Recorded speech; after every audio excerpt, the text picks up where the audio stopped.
Hello, guys, and welcome to Season 4, Episode 3, Dialogue with Renna Germain.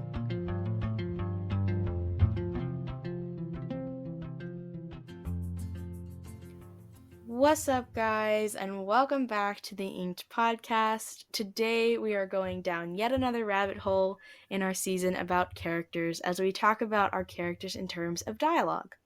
And here today to help me figure all this out is Miss Renna Germain. So how are you doing today, Renna?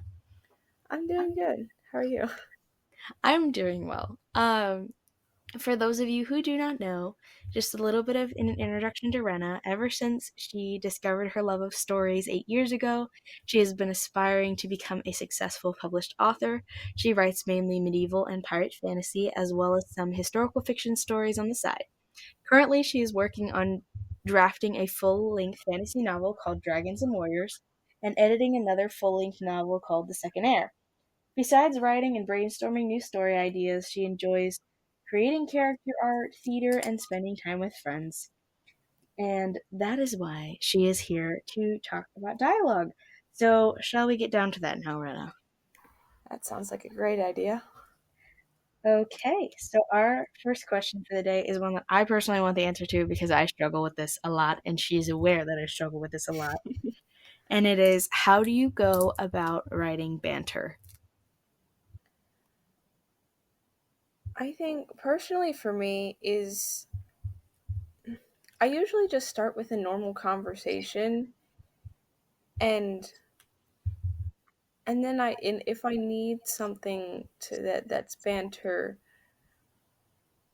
I'll just see if I can work it in naturally and especially just thinking back to siblings and if you have siblings and that dynamic and making sure that ends up into the dialogue. And that way the banter always feels more natural and not like you're trying to force banter because forced banter always comes off stiff and that's not a good thing. Yeah. So just kind of think about certain dynamics you've seen that you've been like, oh, this is really bantery, like siblings, friends, etc., and then just kind of try to make it a little like bantery back and forth. Yeah. Um, And it helps if your characters have good chemistry with each other because it'll come more easily that way that is if really you true. have an instinctive response that they can give. That's true. Um, just a little bit. I didn't even think about asking this before, but if you guys, our listeners, do not know what I mean by banter, it's just like a snarkier, more sarcastic, like conversation between two characters. So think like hero and villain, like making jokes to each other, um, making fun of each other, like that kind of. That's not a great example, but that's kind of what I mean when I say banter. It's just the back and forth, kind of one liner to one liner type. Um, Almost roasting. It's almost like roasting is what it really is a lot of the time. But Yeah. that can be done between any variation of characters, side characters to mains, mains to villains, etc., etc. So just that's just a little background of what we're talking about here. Yeah. Um, Go ahead. Did you have a thought? I was just gonna say that how I see banter a lot of the time is it's kind of like you're poking at the other person, but in kind of a more subtle way that only they would understand. It's almost passive aggressive Yeah, very often passive aggressive. because like it's like I'm insulting you without everyone else knowing I'm insulting you. Although there is that usually sometimes that one character that's like just openly insulting them, but That's normally like since your pessimistic character. That's like yep, I don't care anymore. Um, so going away from banter a little bit, because banter is more of like a back and forth. You show a lot of emotion, a lot of playfulness with your characters through banter. But how do you show different emotions through dialogue? So, like, if they're angry, if they're happy, if they're fearful, like, how do you, are there specific words or phrases that you use when you're talking about, like, showing emotion through writing about dialogue? that's a really good question. I'd say one of the main things that I use for changing like emotion is definitely trying to figure out where the emphasis is on the words that I'm using. And like if it's angry, I'll use like short, snappy phrases and very like blunt and straightforward um, choice of words. And then if they're like hinting at something, the vagueness is really good. If you're going for mystery or like subtlety, Mm-hmm. and then sad or like even anxious tends to like putting a little like stutter in there or like repeating phrases or not quite.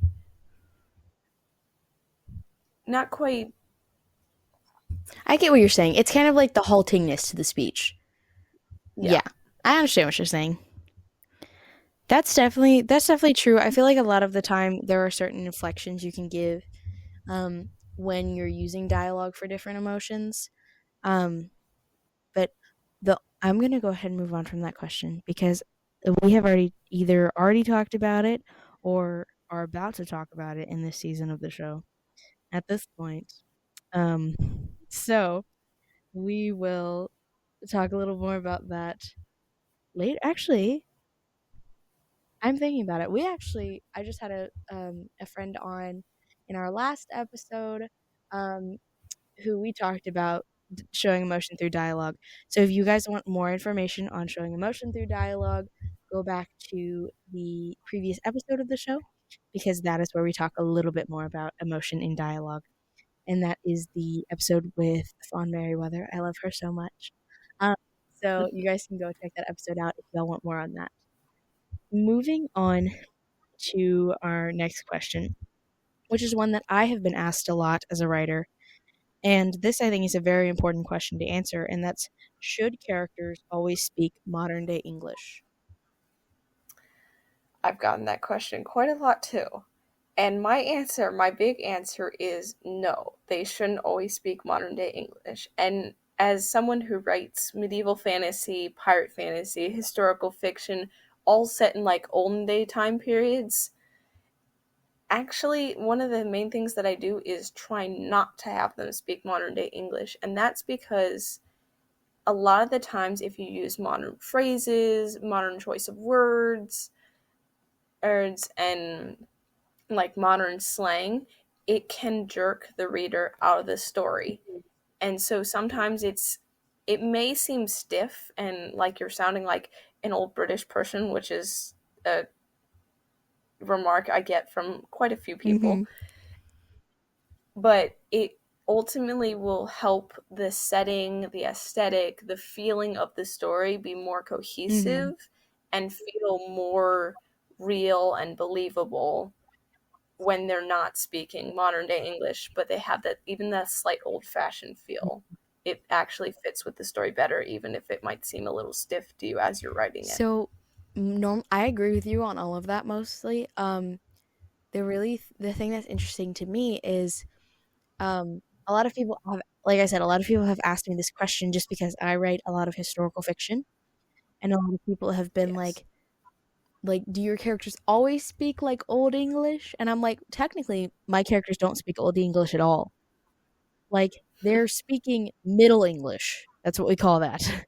It's my blend of Old English and modern day English, or other languages as well. Um, Purely because of the fact if you do Old English, like think King James Version Bible, like Oh, no one's going to understand that. Don't do um, that for if your you write readers. like that for your readers, nobody's gonna understand that. Nobody's necessarily gonna be able to enjoy that unless they just really, really like that kind of writing, and that is a very small margin of people. And Or if you have a specific character that has, like, that speaks that way because they're that's weird, you can't have a then specific use it. character that speaks that way.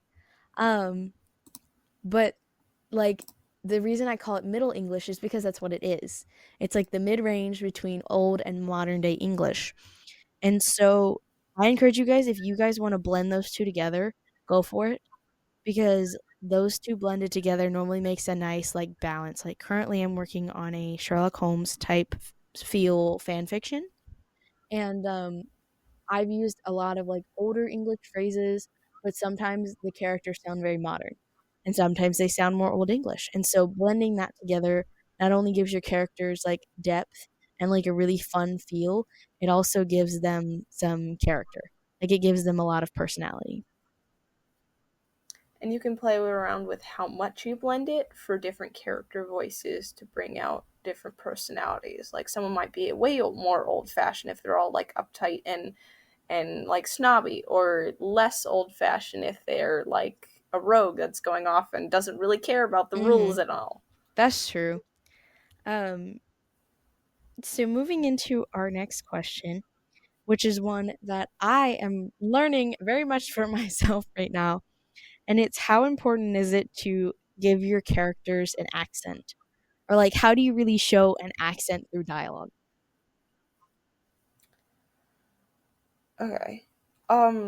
Going for how important it is to give your characters an accent, I would personally say if you're going for like big gap between like cultures, sometimes it's nice to give your characters an accent, and it can be really important to show that difference even when you might not always be able to describe it or pull it into the setting or interactions. Sometimes that accent is nice to set them apart. And how I usually go about putting an accent with a character is I'll pick certain words and it's almost like changing them to be less grammatically correct, Mhm. Well, that depends on the but accent of how grammatically correct they are. it depends on the accent.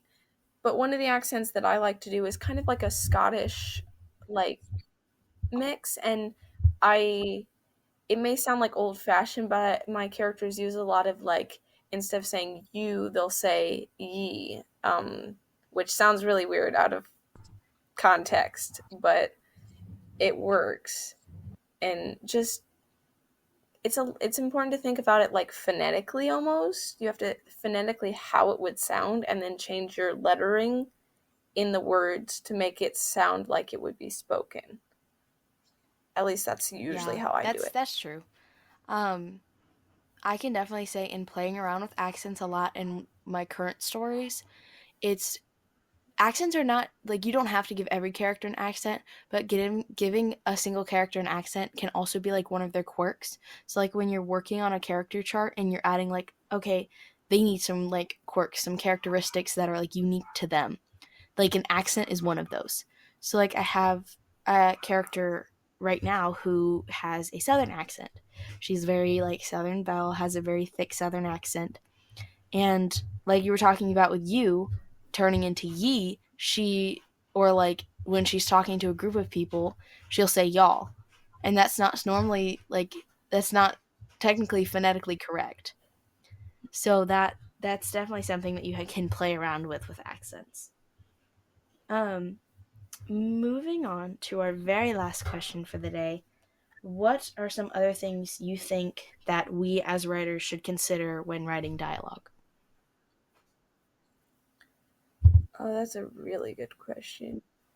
Um, One of the main things that I always try with dialogue is making sure with like each conversation that I bring in a little aspect of the character, and especially if my characters feel flat, I'll often like slip a little like here's a little quirk that they have, or here's something that they're interested in, and see if I can tie it into the dialogue with how they respond, how they react to someone insulting them or someone giving them a new piece of information. Like, do they start questioning everything? Like, or are they like, ooh, tell me more, or something like that.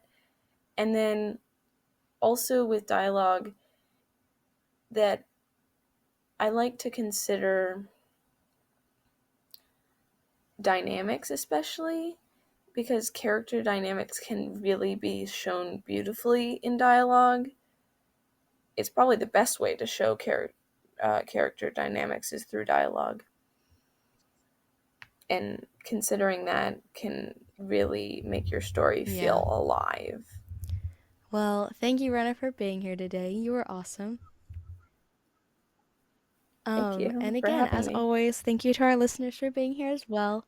That is all the time we have for today for this episode of the show, and we will see you guys next time. Bye, guys.